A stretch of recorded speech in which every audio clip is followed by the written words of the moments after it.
I am sorry, but I am going to have to let you go. Everyone is okay with that, right? A cold voice echoed through the conference room. While everyone in attendance held their breath, I lowered my eyes in silence. This was the 14th floor of the main office building of Martin Corporation, a major electronics company. I had just been fired, out of the blue, after working for 5 years on the front lines as the ace of the accounting department. The newly appointed president, Matthew, stormed up to me and, practically spitting in my face, spoke with even more contempt. Numbers, numbers. You are like a machine. You have no sense for people's feelings. You cannot adapt. And someone like you is supposed to be the head of accounting? Do not make me laugh. People like you who oppose my decisions are just a burden. Do you get it? Actually, your very existence is a burden to this company. Disappear today. Why did I have to be driven into a corner like this? The answer was simple. I had been challenging Matthew's reckless management decisions, using numbers from the very beginning. Risky investments, sloppy expense management, and aggressive sales strategies. I desperately tried to warn them of the dangers. I fought hard to protect the company, but this is how it ends. However, this dismissal set my fate in motion in ways I never could have imagined. Bring him back, the company is going to collapse. The very company that once cast me out now came begging for my help. My name is Jason. I am 27 years old. I work in the accounting department at Martin Corporation, a major electronics company. Numbers never lie. That is my motto. It is also something my parents have repeated to me since I was a child. My father is a university professor and mathematician. My mother is a certified public accountant. Both are brilliant, and people have always looked up to them with envy. Naturally, as their child, I was expected to be perfect as well. Jason, I know you can do it. Jason, you are our pride and joy. We expect a lot from you. Their words still echo in my ears even now. The pressure from my parents was always a heavy weight on my shoulders. I know they did not mean any harm. Perhaps they said those things because they trusted me. But the more I tried to live up to those expectations, the lonelier I became. Ever since elementary school, getting a perfect score on tests was just normal for me. If I got a 99, my parents would ask, why wasn't it a perfect score? As I stared at the test with that single lost point, I bit my lip. Just 1 point. But the weight of that single point pressed down on me. I will do better next time. Even after saying that and returning to my room, my heart still felt unsettled.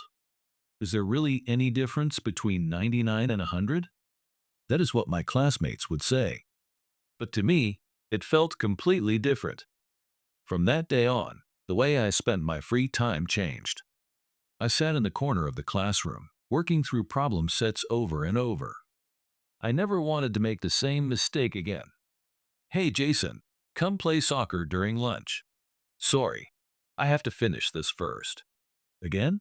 There is not much difference between 99 and 100. Yes, there is. My voice came out sharper than I intended. My classmates looked at me, clearly exasperated. Whatever. You have gotten really boring lately. Yeah, you have always been intense, but now it is extreme. Even when they said things like that, I pretended not to care.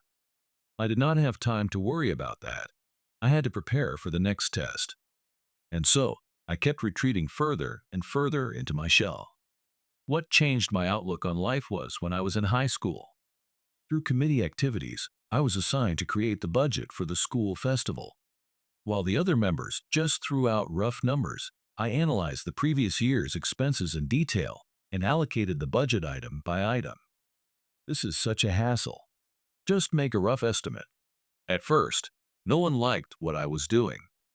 But when the festival started, this is amazing. The budget fits perfectly. Thanks to Jason, we even managed to have a party at the end. Numbers never betray you.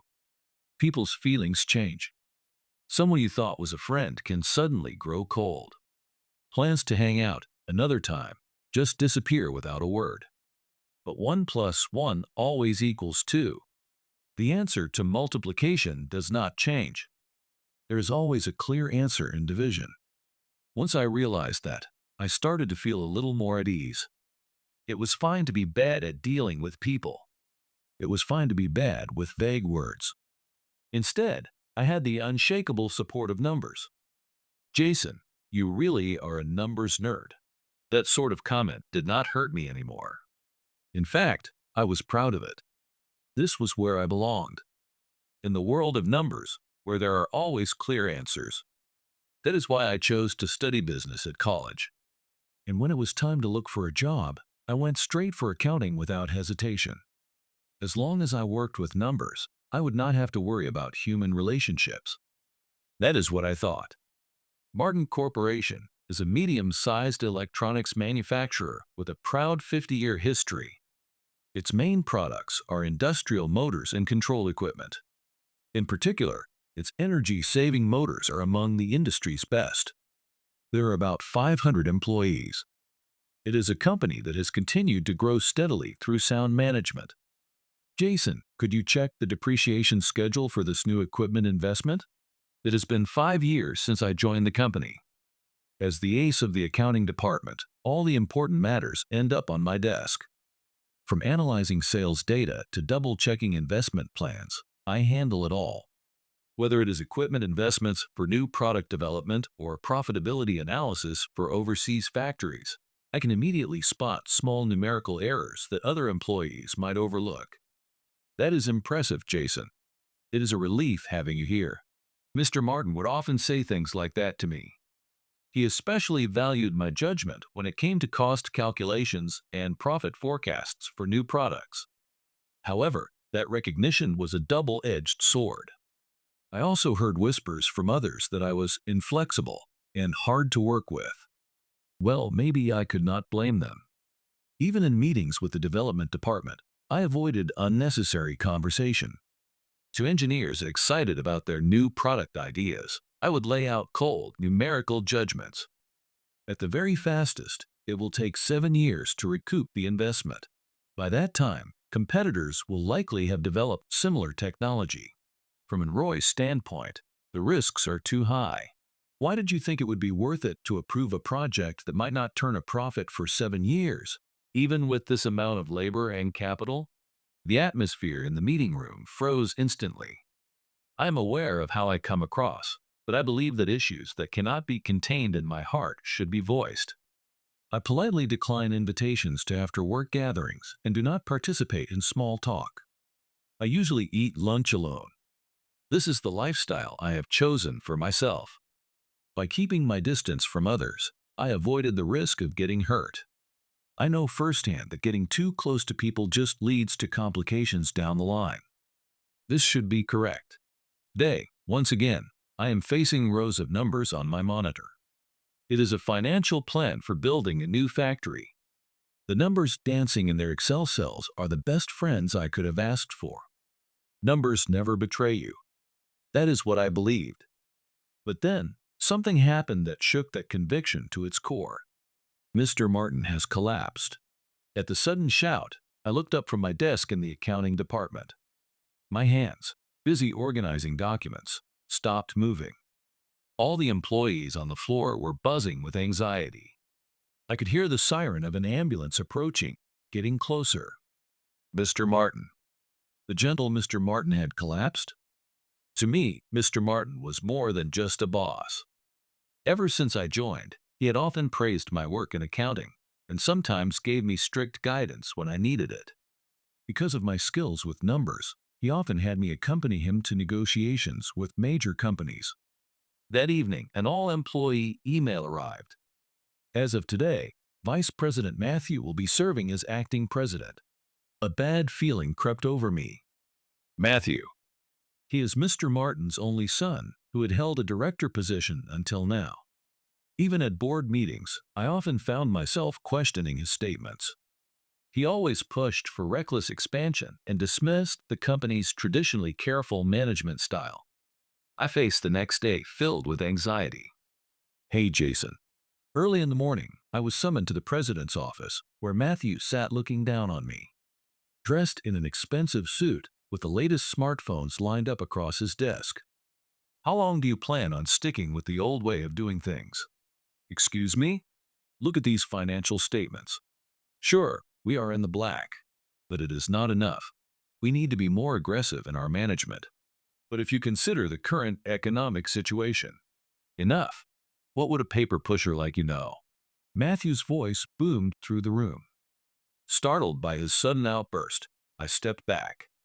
This is why human relationships are such a hassle. My father always praised you. Jason is talented, Jason is reliable, but your thinking is outdated. From now on, we are doing things my way. I can make this company bigger. Got it? From that day on, Matthew's harassment began. Every accounting decision I made was nitpicked, and each time I had to revise something, he would sneer. Can't you even do this? During meetings, he would deliberately interrupt me, dismissing my opinions with, that kind of conservative thinking will not get us anywhere. At today's management meeting, even when I presented a risk analysis for a new investment project, this project may yield short-term profits, but if we consider currency risk and market instability, there you go again. Matthew suddenly stood up, pointing at the projector screen. You are always so negative. That is why this company is stuck in a rut. The conference room went silent. My father overestimated you, but I can see through it. Your abilities are nothing special. Matthew came right up to me and deliberately lowered his voice. People like you who oppose ideas to grow the company are just dead weight. You get it? In fact, your very presence is dragging this company down. Numbers. Numbers, you are just like a machine. You cannot read people's feelings, and you are too rigid. And you think someone like that should be head of accounting? Do not make me laugh.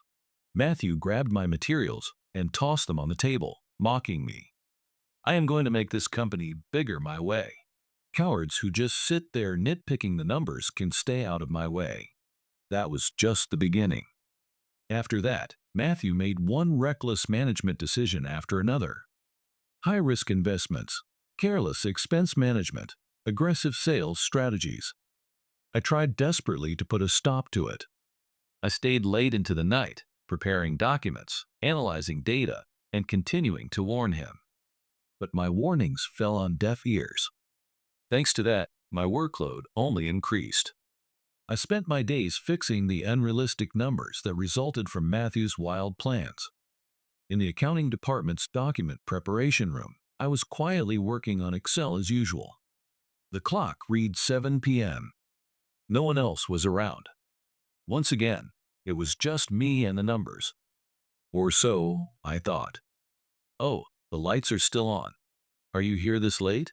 A bright voice echoed through the quiet room. When I turned around, Ashley walked in briskly. Ashley, come on, Jason, you really need to take a break once in a while. There is always more work tomorrow, you know. She spun the chair next to me and sat down energetically. As the ace of the sales department, she was always a bright presence in the office. I have been going back and forth with this document. Let me see. Without hesitation, Ashley leaned in to look at my computer screen. This is for next week's presentation? Yes, I have most of the basic numbers together. But, well, the numbers are perfect, but something still feels like it's missing. Something's missing? For example, this sales forecast.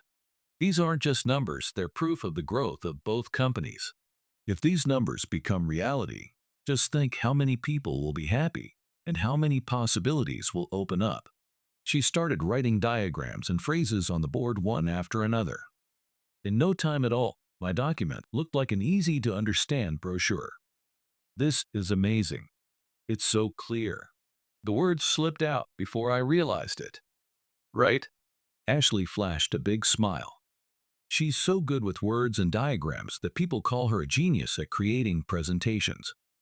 I never imagined my data-heavy documents could be transformed so easily. Maybe the rumors were true. You really helped me out. Now there's nothing to complain about. It's only because I have your perfect data, Jason. I'm not good with numbers. I could never put together something this complicated with confidence. I'm glad you said that. Most of the time, people just tell me my work is unnecessary or a waste. Oh, Matthew, right? Even if he inherited the company from his father, he isn't cut out to be a real leader. His ideas are still immature, so he can't accept your accurate data. Don't let it get to you. You're not the one who's wrong. Her words nearly brought me to tears. There was someone who really saw me for who I am. Someone who told me I could be confident, who encouraged me. How grateful I was for that. I turned back to my computer, not wanting her to see my eyes fill with tears. Ashley, thank you so much. I owe you one. There's no need to thank me. Oh, wait. Ashley brought over her own laptop.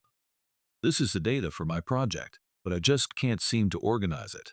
And I think I made some mistakes in the numbers. If you have time, could you help me out? If that's all you need, of course, I'll take care of it.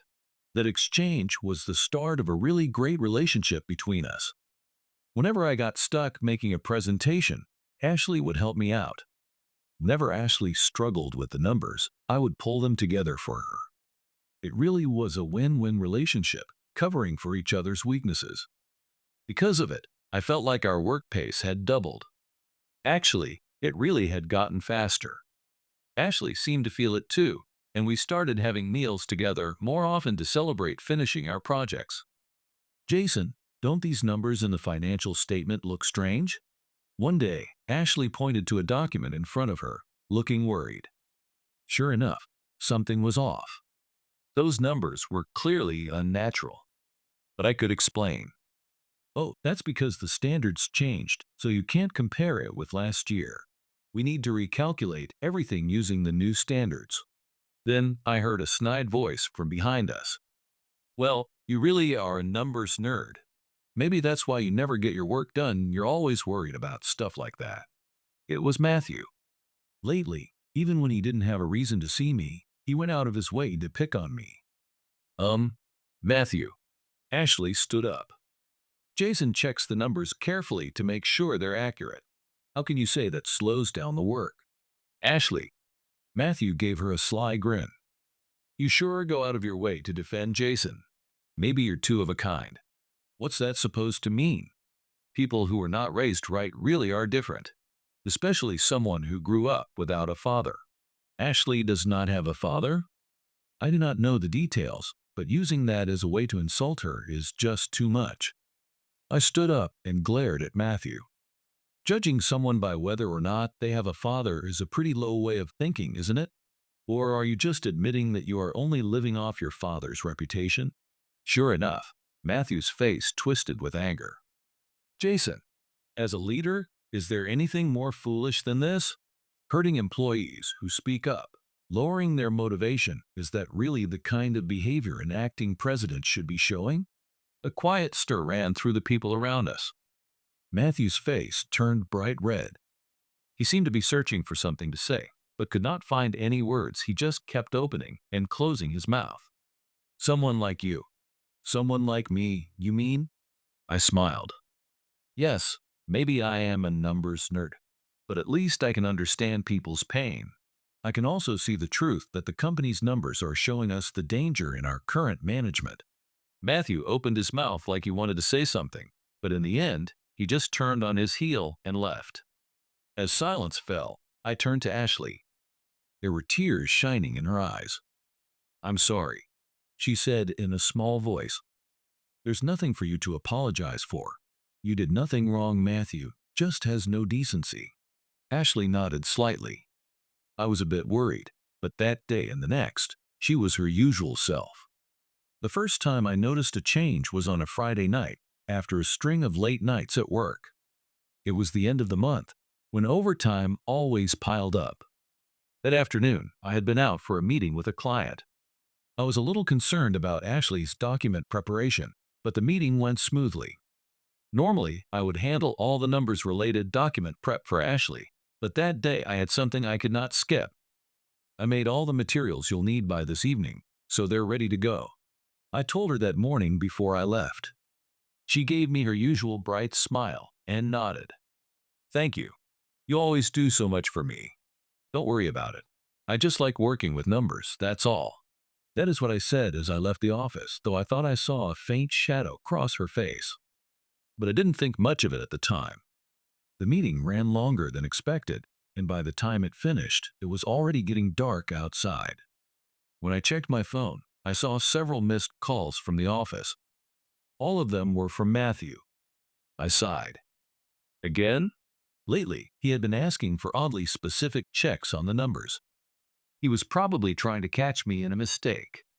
When I got back to the office, almost everyone had already gone home. There were still a few people working late, but the floor was quiet. Ashley was sitting at her desk in the distance. She must not have finished her work yet. Ashley, are you okay with the documents? I called out to her from behind, but she did not answer. Instead, I heard her muttering to herself. No, this isn't right. Muttering to herself, she was typing on the keyboard with trembling hands. On the screen, there was a string of numbers.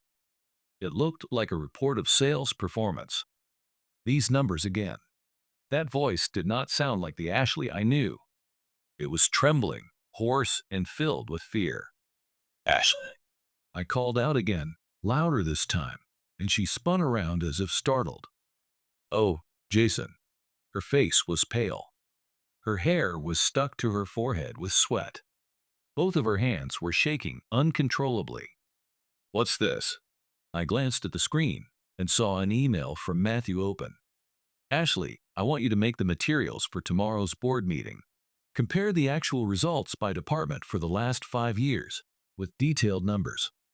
Jason's out of the office, right? You should learn to handle numbers a little too. It was obvious harassment. He knew Ashley tried to avoid working with numbers, and he had deliberately chosen the day I was out of the office. I'm sorry. When I look at numbers, what I saw in her eyes at that moment was pure terror. It was as if she were facing some unknown monster. April 15th, 2006, 3:27 p.m. She murmured in a distant voice. The ambulance came at 3:42. We got to the hospital at 4:16. Ashley. I grabbed her shoulders. Her body was ice cold. It's okay. It's all right now. Jason. My father. She collapsed against my chest as if her strength had given out. Her shoulders were shaking. Since that day, when I see numbers, everything comes back. I held her quietly. I do not know how much time passed. Gradually, her trembling began to subside. Feeling a little better? Ashley nodded slightly. I'm sorry for letting you see me like this. There's nothing to apologize for, I said softly. Then, as if she had made up her mind, Ashley started to talk. My father. He used to work in the engineering department here. Her voice still shook a little. He was so serious, dedicated to his job. But he was also a kind, loving father. He always took me out on his days off. It looked like memories were rising in her eyes. But one day, my father was about to apply for a new patent, and he had been working all night for days. That day, too, he said, I'll be done soon. She took a deep breath. On his way home, he felt dizzy while driving. It was just near our house. I was on my way to the convenience store. That's how I witnessed the accident. Her voice choked up there. I waited in silence. Ever since then, every time I see numbers, that day's times come back. The sound of the ambulance siren. Everything. Her shoulders started trembling again. I gently put my hand on her. That's why, when I make presentations, I try to avoid using numbers as much as possible. I'm always relying on you, Jason. I'm sorry. It's okay. Thank you for telling me about something so painful. Ashley kept her head down, her voice still shaking. I work in sales, but I can't handle numbers. Whenever a client asks about figures, I break out in a cold sweat. I always have to ask you for help with my presentations. I'm even scared to look at the company's performance data. Someone like me isn't cut out for sales. Her voice grew smaller and smaller. If my father were still alive, I'm sure he'd be disappointed.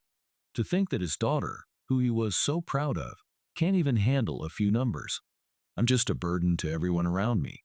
I really am a failure, aren't I? That's not true. I denied it firmly. Ashley, you see things that are more important than numbers.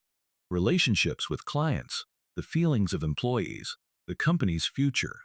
All things that cannot be measured by numbers. Sure, numbers never lie, but they're just symbols. What's truly important is the story behind them. The story. Yes. For example, these sales numbers. They're built on trust with our clients and the hard work of every employee. And I chose my words carefully.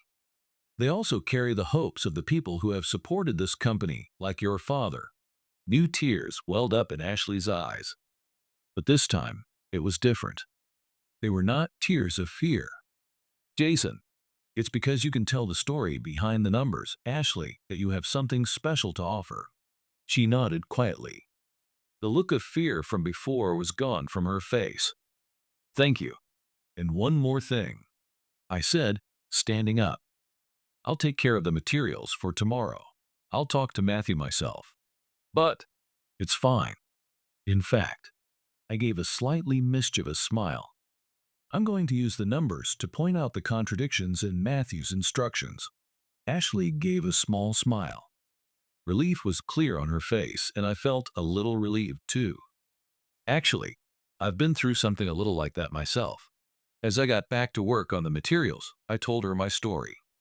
Ever since I was a kid, my parents demanded perfection, especially when it came to numbers. Every test had to be a perfect score. There couldn't be a single cent missing in the household budget. I was drilled to believe that numbers had to be exact. As I typed, old memories came back to me. My parents never meant any harm. If anything, they were just thinking of me. But it was suffocating, wasn't it? Ashley spoke in a small voice. Yeah, being chased by numbers every day.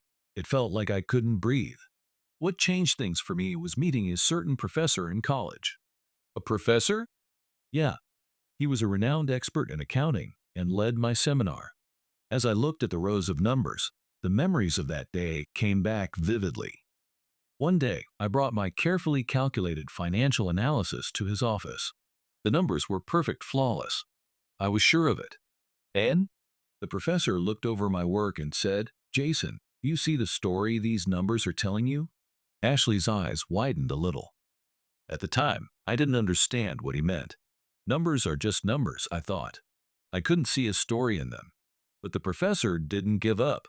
He told me, every cent in a balance sheet is a page from someone's life story. I finished the materials and started checking for mistakes. For example, behind each sales number is a customer's hope when they chose our product. Behind each cost figure is the effort of the people working on the production floor. The profit numbers represent the hope that supports future investment for the company. Once I started seeing what was beyond the numbers, I found myself feeling less pressured. I stopped chasing after perfect numbers and started listening to the stories those numbers tell. That's what you meant earlier by the story. Yeah. So now I believe this. Numbers absolutely need to be accurate, but that's so we can properly understand the story behind them. We should never let ourselves be trapped by numbers alone. As we gathered our things to go home, I spoke in a tone as if reminding myself. Ashley, your presentations always convey something more than just numbers. You communicate trust with clients, the hard work of our employees, the possibilities for our company. You can tell those stories better than anyone. When I glanced over, I saw tears shining in her eyes. I've been running from numbers for so long. The time of my father's accident, the ambulance's arrival, all those numbers, I tried to bury deep inside. But I guess even those numbers have a story. The hours my father worked so hard, the dreams he entrusted to the company, and the feelings he left behind for me. That's right. Jason. She turned to me. In her eyes, I could see a sense of resolve. I think, little by little, I want to try facing numbers again. You don't have to force yourself, you know? I know. But she gave a small smile. Maybe now I can find the story behind the numbers. Maybe even the dream my father was chasing. I smiled back at her. Let's start with something easy. For example, What time does tomorrow's meeting start? 9 o'clock. Ashley answered, sounding a little nervous. That's right, you got it. Take it slow.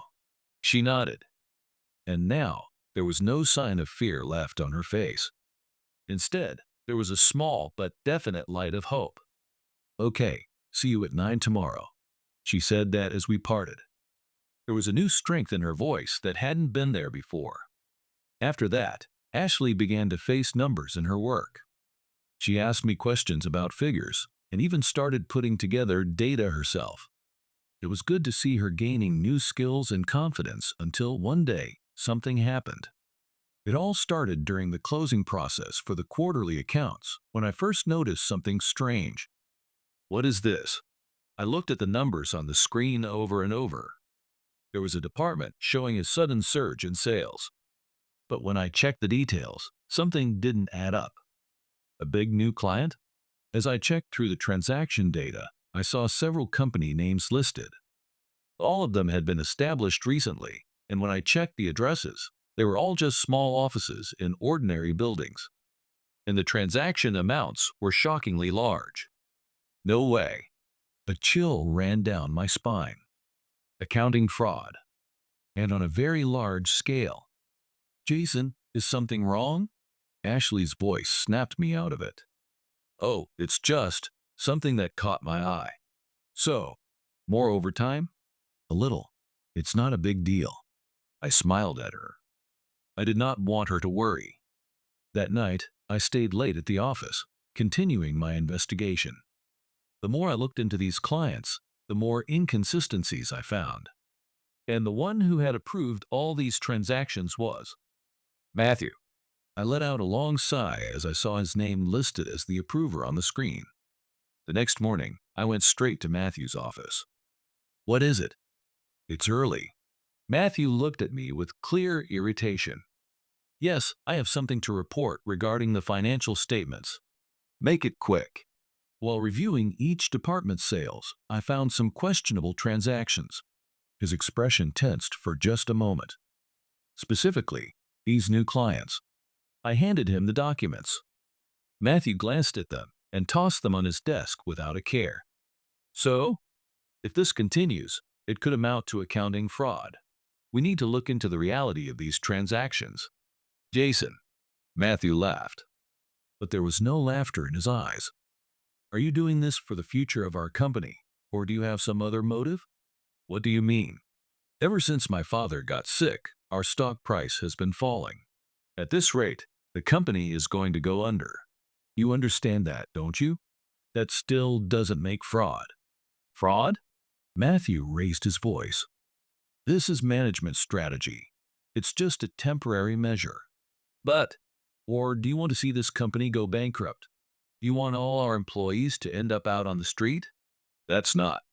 Then keep your mouth shut. You don't know the first thing about management. Matthew's voice became cold and low. Oh, and by the way, there's talk of some personnel changes. I'm thinking about moving Ashley to a department where she'll have to deal with numbers. When he saw the change in my expression, Matthew smiled with satisfaction. It was a threat. She panics when she sees numbers, right? Poor thing. You coward. That's how the world works. Well, if you keep your head down, I'll put that idea on hold. As he left, Matthew called back over his shoulder. Oh, and with audit season coming up, I'll be taking charge of the related documents. You don't need to worry about it. From that day on, the atmosphere at the company changed. Maybe under Matthew's orders, important documents started disappearing from my desk one after another.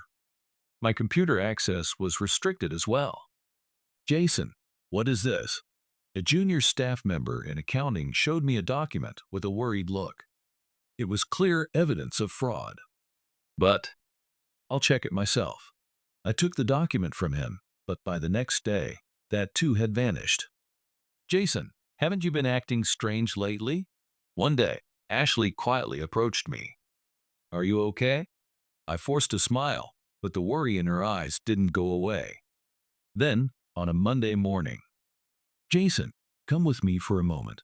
Matthew called me into a conference room where the board members were all assembled. There's something I'd like you to explain. He placed a document on the table that looked very familiar, but the contents were different. The numbers had been altered, and my stamp was on it. What is this? This is proof that you falsified documents, Matthew said, sounding completely confident. No, that's not true. This is. There were witnesses, too. Standing behind Matthew was Ryan, a department head who had always been close to him. It was clear their testimonies had been coordinated. I'm sorry, but you're going to have to resign. Please wait. This is a mistake. Under normal circumstances, this would be grounds for a lawsuit. We're letting you off easy by just firing you. You should be grateful for our generosity. Matthew sneered. It's a fact that you damaged the company's credibility. You're terminated as of today. When I left the conference room, the hallways were already buzzing. Jason committed fraud? I can't believe someone so serious would do that. Sometimes, the people who look honest are the most suspicious. The stares from my former coworkers were cold and piercing. Even when I tried to explain it was a misunderstanding, a setup, Matthew's people blocked my way at every turn. In the middle of all this, Ashley chased after me. Jason, wait. Please tell me the truth. Her eyes were full of trust. But, I'm sorry. That was all I could say as I hurried out of the company. I wanted to make sure nothing bad happened to her. That was the only way I could resist right now. A week passed since then. On a rainy day off, I sat at my table at home, spreading out documents. I needed to look for a new job. But thinking about how far Matthew's influence might reach, I realized it would be hard to get hired by any reputable company. That night, as I struggled with my worries, Jason, I heard a familiar voice over the intercom. It was Ashley. You came all the way here. When I opened the door, she was standing there holding an umbrella. Her hair a little wet. Come in. When I led her to the living room, she glanced at the documents on the table and looked a little sad. Looking for a job? Yeah. An awkward silence filled the room. So. We both started to speak at the same time, and our eyes met by accident. You go ahead, Ashley. Okay. She took a deep breath. I investigated everything. What? I looked into all the new client information, the falsified documents, and even Matthew's transaction history. I caught my breath. That's dangerous. If you do something like that, my father taught me a long time ago. She spoke quietly, but with certainty. If you want to protect something important, you have to be brave and move forward. Her eyes shone with a powerful resolve. Jason, you helped me. Now it's my turn too. But why don't we work together? Her sudden proposal left me speechless. I have some assets from my father. And she gave a shy smile. Thanks to you, I've started to get along a little better with numbers. Ashley, I'll handle sales. I'm good at presentations too. Her voice grew stronger. You'll handle accounting. Your accuracy with numbers and my sales skills will make a great team. The sound of rain echoed quietly between us. Are you really sure? Yes, she answered without hesitation. And I believe in you, Jason. You're the one who taught me to see the story behind the numbers. Her words warmed my heart. All right, I made up my mind. Let's do it. 1 month later, we rented a small office and started our own business together. In the beginning, we really only had small jobs. Consulting on accounting, creating presentation materials, things like that.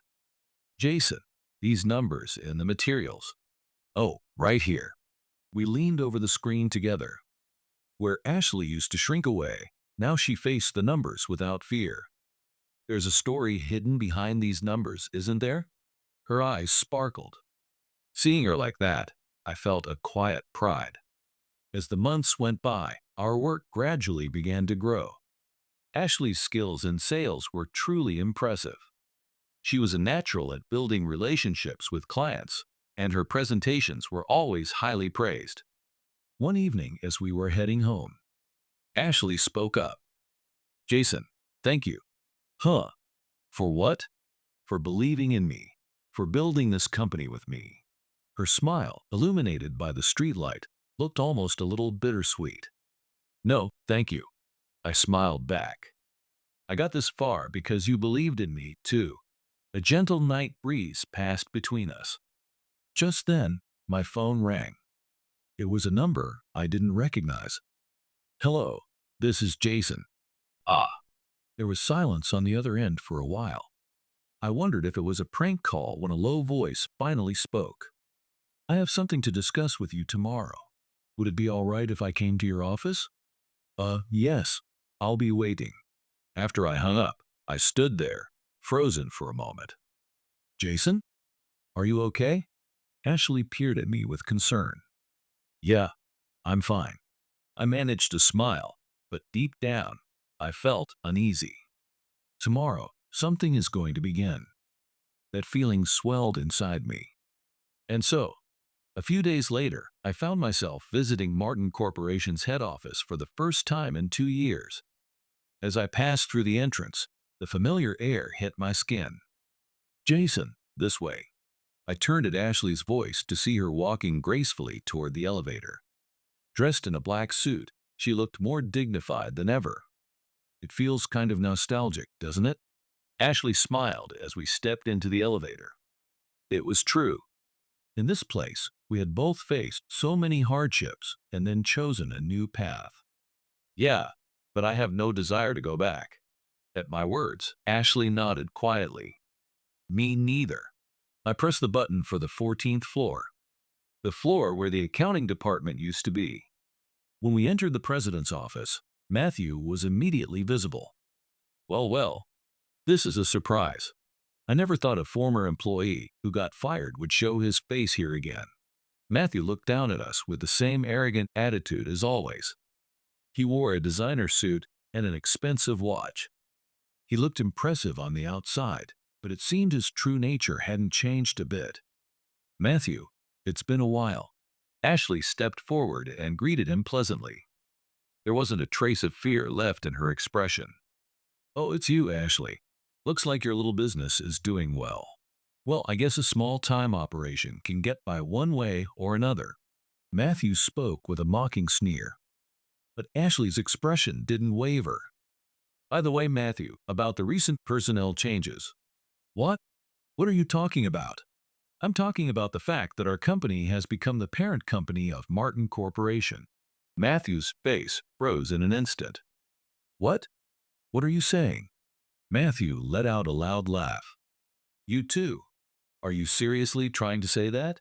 A tiny consulting startup working out of the corner of the industry bought out the number 2 company in the field? That's too much, even for a joke. He lounged back in his chair, crossing his legs with contempt. Well, it's a good story to kill some time. You don't have anything else, do you? Don't tell me you actually came here just to share this ridiculous fantasy? But when Ashley silently handed him a document, that arrogant smile disappeared in an instant. What are you talking about?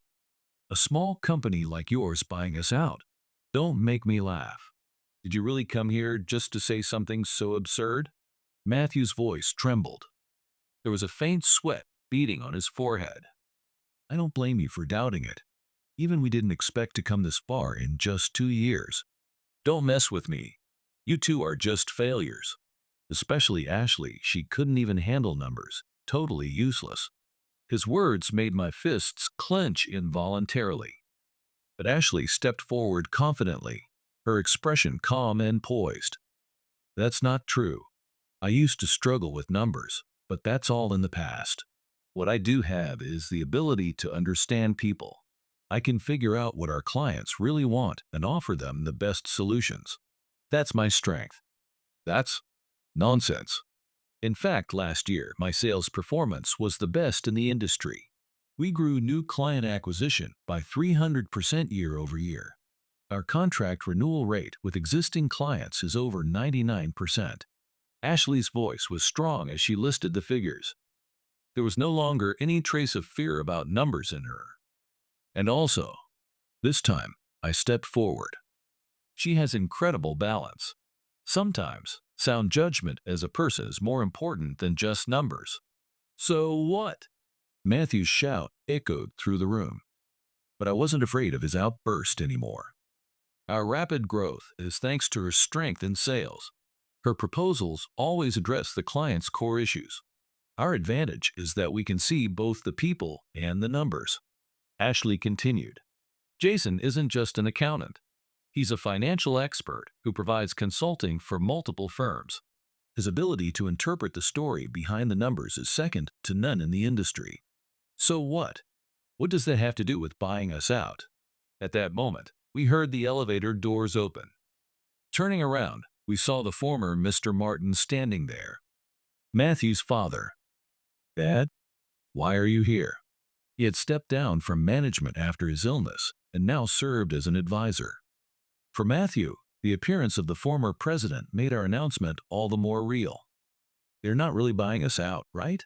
This is a joke, right? Matthew's voice was barely more than a shriek. The former president, Mr. Martin, shook his head and walked toward us. The blood drained from Matthew's face. As if realizing everything, his shoulders slumped heavily. I looked down at Matthew coolly. The man who once looked down on me from above was now slumped in his chair. Matthew, I know all about everything you've done over the past 2 years.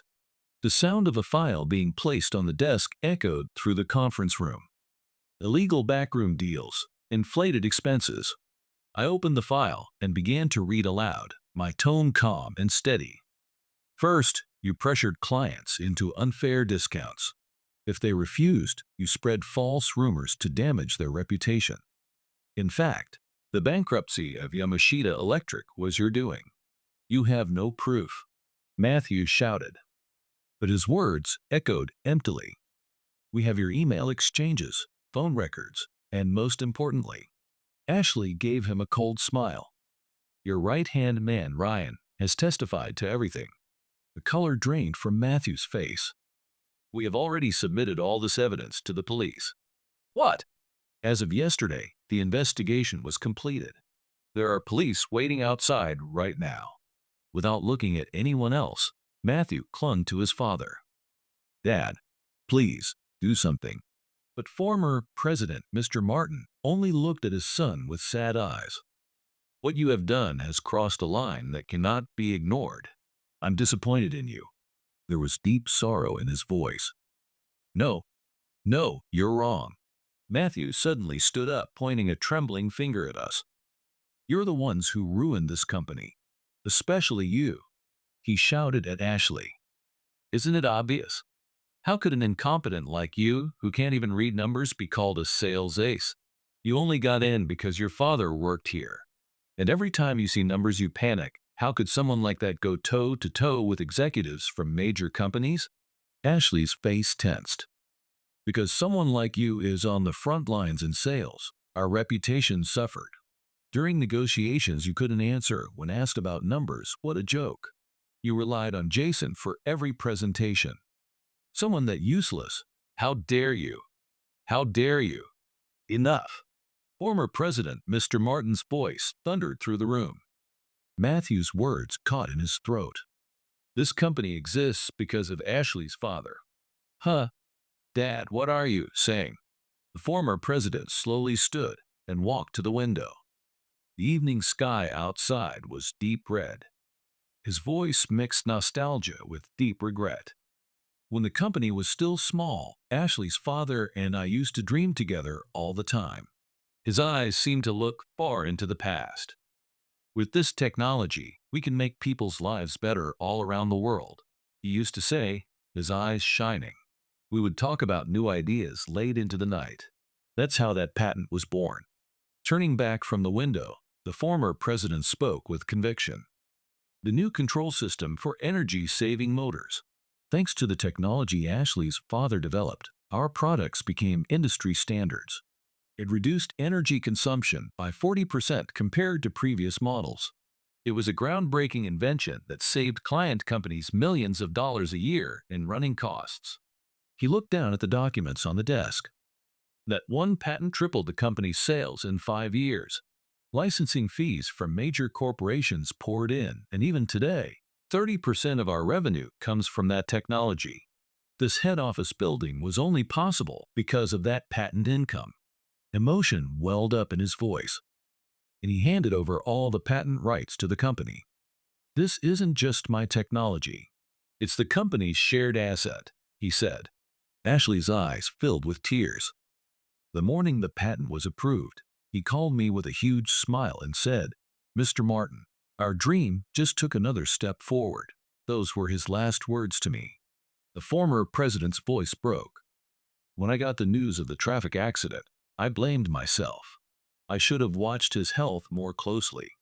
But he always said, "I'm fine," and pushed himself, giving everything to his work. It's my fault he's gone. The former president bowed his head, as if in confession. But Matthew just sighed, as if exasperated. That's ridiculous. So what? Just because an old subordinate died, you're supposed to give his daughter special treatment? Matthew tilted his head and looked coldly at his father. Matthew, don't you get it? Former President Mr. Martin's voice was quiet, but it carried conviction. You've misunderstood what it means to be a leader. Profits and numbers are certainly important, but a company is built by people. The feelings of the employees who have supported this company and their families without respecting those. True leadership is impossible. He looked over at Ashley. And Ashley is far from incompetent. In fact, she's inherited her father's will with honor. Even if numbers weren't her strength, she's built trust with clients and understands the hearts of our employees. It's exactly those qualities that make her invaluable to this company. He turned back to Matthew and declared, "Anyone who forgets their debts of gratitude does not deserve to lead." At those words, the color drained from Matthew's face. Ashley, I'm so sorry. Former President Mr. Martin bowed his head deeply. I failed to protect your father's legacy. No. Ashley smiled quietly through her tears. I think my father would be happy. This company is finally becoming the kind of company he dreamed of. There was no more fear or sadness in her face. Only pride for her father and hope for the future. My father always told me, technology exists to make people happy. Clasping her hands in front of her chest, Ashley continued, when I heard our company's products were being used in factories all over the world, I was truly happy. My father's dream is taking shape, little by little. At those words, tears glimmered in the former president's eyes as well. Ashley, from now on, I want to make this company even greater on behalf of my father. No, even more than he did. There was real strength and determination in her voice. Soon after, the police entered, listing off the charges. Realizing his fate, Matthew muttered, "From the start, everything was wrong." His voice sounded more human than ever before. I never understood why my father, as president, trusted Jason from accounting so much. Matthew looked up at me with vacant eyes. Every time he saw Jason's work, my father would say, "The future of this company is secure." I couldn't stand hearing that. I listened silently to his confession. He should have said that about me, his own son, the heir. Shouldn't he? His voice trembled. But all my father ever praised was Jason's attention to detail and sincerity in his work, never my accomplishments. So I thought. I had to get rid of Jason. I believed that if I took control and grew the company, my father would finally recognize me. Matthew let out a self-mocking laugh. The harder I tried, the worse things got. The more desperate I felt, the more reckless my decisions became. And in the end, he gave a heavy sigh. In the end, it was Jason, the man I forced out, and Ashley, whom I always looked down on, who saved the company. With those last words, he was taken away by the police. Will he get another chance at life? I wondered. The former president looked deeply at the two of us who remained in the room. Jason, Ashley, I'm sorry, and thank you. No, not at all. I lowered my eyes at his words. And I remembered that phone call from days ago. Hello, this is Jason. Jason. Hearing the voice on the other end, I was momentarily speechless. It was former President Martin, once my boss, and the father of the man who'd forced me out. It's been a long time. My voice naturally turned stiff. But former President Mr. Martin's voice had lost its usual authority. I need your advice.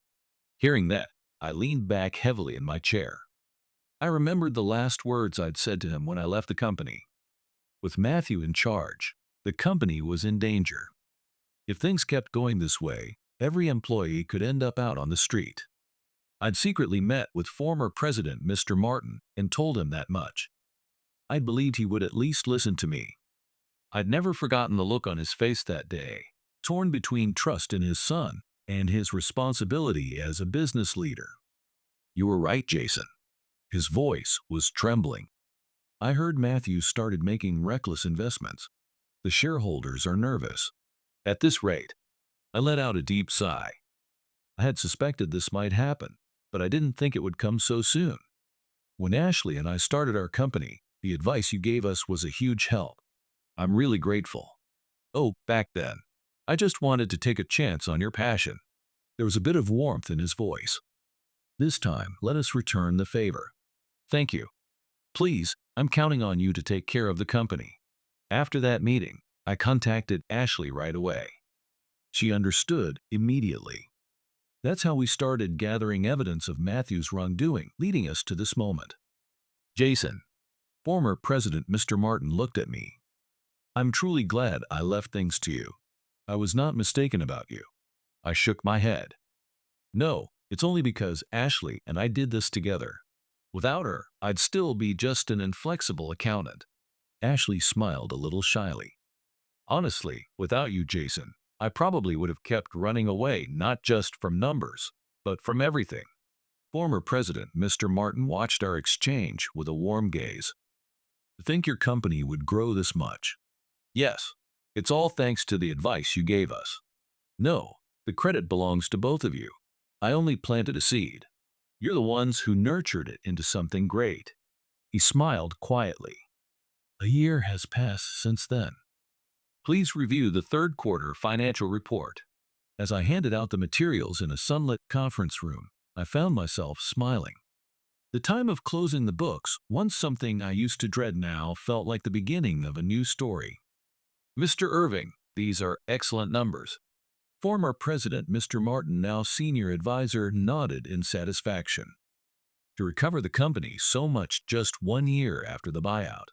Indeed, the numbers were solid. Since taking control of Martin Corporation, I'd met with every single employee, working to reform the company's culture from the ground up. The results were there, plain to see in these materials.